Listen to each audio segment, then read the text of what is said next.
Les ondes de Limo. Osez la curiosité pour votre bien. Anne-Sandrine Di Girolamo.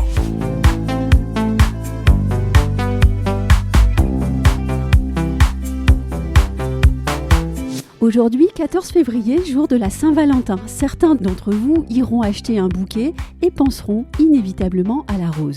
Mais d'après vous, à quoi ressemble une serre de rosier au mois de février ?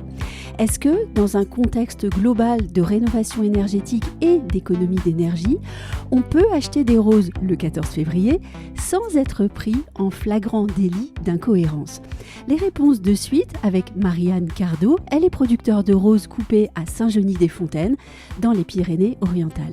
Bonjour Marianne Cardot. Bonjour. Alors, la première question, elle est toute naturelle, je l'ai posée dans l'introduction. À quoi ressemble une serre de rosier au mois de février ? Alors, une serre de rosier en février est vide, c'est-à-dire que les rosiers sont taillés en janvier. Oui. Et il reste plus que le bois, il n'y a plus aucune feuille, aucune rose sur les pieds. Et oui. C'est l'hiver, c'est le repos hivernal du rosier qui repart début avril en production. Ça veut dire qu'une serre de rosier qui produit des roses en février, en France, on s'entend, oui. C'est donc une serre chauffée. Ah oui, tout à fait, oui. Est-ce qu'une serre, ça peut être chauffé facilement ? Nous avions essayé de chauffer les serres il y a 20 ans. On a vite arrêté parce que ça me demandait beaucoup trop d'énergie. Donc c'est complètement absurde de toute façon de le faire, même si c'est faisable. Le coût doit être énorme. Donc pour notre part, c'est pas le choix qu'on a fait. On a surtout fait le choix de respecter la saisonnalité de cette fleur et de simplement ne pas la produire quand c'est pas sa période. Eh oui, et on évoque aussi souvent ces roses qui sont venues du Kenya, alors notamment pour le climat là-bas, mais en fait ces roses, leur transport est onéreux, il est générateur de carbone. Moi je suis sur un média immobilier, donc la production de carbone est importante, notamment parce qu'en France en ce moment on est dans une période où on essaie de réduire le carbone dans l'immobilier et aussi de faire des économies d'énergie. Donc a priori les roses venues de l'étranger, du Kenya, c'est pas trop ça, mais c'est pas trop ça non plus que d'acheter des roses produite en France si on ne fait pas attention au fait que finalement le 14 février c'est pas du tout le jour pour acheter des roses, c'est ça ? Voilà, c'est ça, c'est tout à fait ça. Oui. Oui, c'est assez aberrant que cette fête de l'amour, l'amour, de la rose symbolisée par la rose rouge, soit le 14 février. Oui, parce que c'est pas sans conséquence pour la planète. Alors, on va pas laisser nos amoureux auditeurs et auditrices sans alternative, puisque vous avez une serre et vous produisez des fleurs. Alors, quelles fleurs peut-on offrir aujourd'hui, 14 février ? Et donc, la vraie question à se poser, c'est quelles fleurs sont de saison ? Alors, les fleurs de saison, ce sont les fleurs à bulbes. Il y a beaucoup d'anémones et de renoncules, surtout en ce moment, qui sont produites dans le sud de la France. On a aussi un peu de gerbera. Oui. Ça, c'est vraiment les principales fleurs. Il y a des tulipes qui arrivent d'Hollande, mais qui, quand même, naturellement, viennent plutôt à cette période-là que les roses. Donc, mais bon, surtout, anémone et renoncules, c'est vraiment les deux fleurs phares de l'hiver. Et nous, on se régale de vendre vraiment à cette période. Et est-ce qu'on peut faire de beaux bouquets ? Alors, je m'entends quand je vous pose la question, mais personnellement, j'ai habité à New York et on voyait tous les hommes le soir à 18h revenir avec un énorme bouquet de roses rouges. Est-ce qu'on peut faire de beaux bouquets avec ces fleurs-là ? Ah oui, complètement, oui. Alors, pour moi, un beau bouquet, c'est un bouquet de saison déjà, parce que je trouve qu'en fait, les fleurs d'importation, les roses d'importation qu'on trouve en février, pour moi, elles sont complètement mortes. C'est des roses qui ont voyagé, qui sont restées dans les frigos. Et ça me donne cet aspect-là.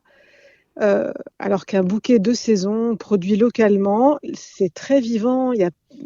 On sent vraiment la fraîcheur de la fleur. Ça n'a rien à voir avec ces roses d'importation. Et finalement, donc, je trouve que le bouquet est beau de par sa fraîcheur et de par sa cohérence en fait. Complètement. Oui, finalement, quoi de mieux pour représenter l'amour que d'apporter quelque chose qui soit en rapport avec la saison et avec la planète complètement. aussi. Oui, ça bouscule un petit peu les idées, mais bon, dans l'écologie, là, il faut qu'on bouscule aussi un peu les choses. Si c'est pas nous qui le faisons en tant que producteurs, c'est à nous de le faire, en fait. C'est à nous d'expliquer aux gens notre démarche et la saisonnalité, sinon...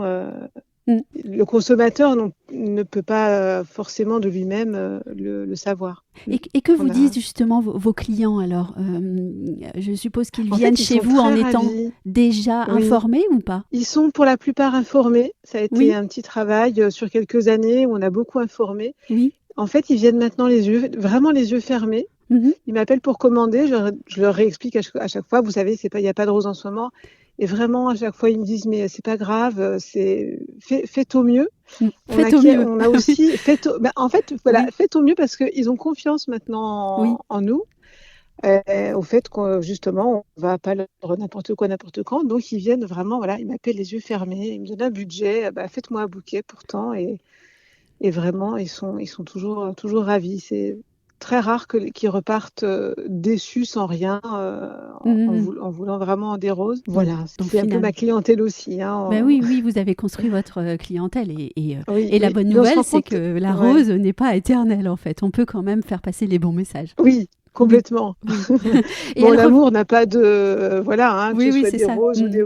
Moi, je pense que les femmes, elles ont plaisir de toute façon à recevoir des belles fleurs. Oui. Je ne pense pas que le mari sera mal reçu avec un bouquet de renoncules. Mais justement, alors la rose, elle revient quand? La rose française, à quel moment il est bon de l'acheter? Alors, nous, on est quand même plus au sud de la France. On les a vers le 10-15 avril, tous les ans. En plus, c'est quand même assez loin du 14 février, quoi. On n'est pas à une semaine près. Ah oui, c'est très loin. Là, on est en plein hivernage. Je ne sais pas si c'est le mot, mais...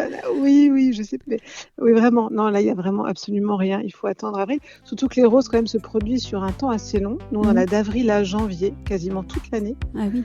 Et il y a 2 mois juste où il n'y a pas de roses. Donc, je dis aux gens, mais c'est justement profiter pour acheter d'autres fleurs. On aura plaisir à les retrouver tout au long de l'année. Et si on veut déclarer son amour à un autre moment ou à un anniversaire, des roses, il y en a souvent. Donc, c'est dommage de se restreindre à nouveau à la rose quand c'est pas le moment. Et il faut respecter la fleur. Merci infiniment, Marianne Cardot, de vos réponses. Avec grand plaisir. Je précise ici qu'on peut retrouver votre entreprise, Les Roses de la Prade, sur Internet et puis sur Instagram aussi, parce que c'est comme cela que, personnellement, je vous ai découverte. Et à vous qui nous écoutez, merci de votre fidélité. Et n'oubliez pas, en février, une serre de rosier ne produit pas de roses, à moins d'être chauffée. Retrouvez les Ondes de Limo sur ondedelimo.com, les réseaux sociaux et la newsletter.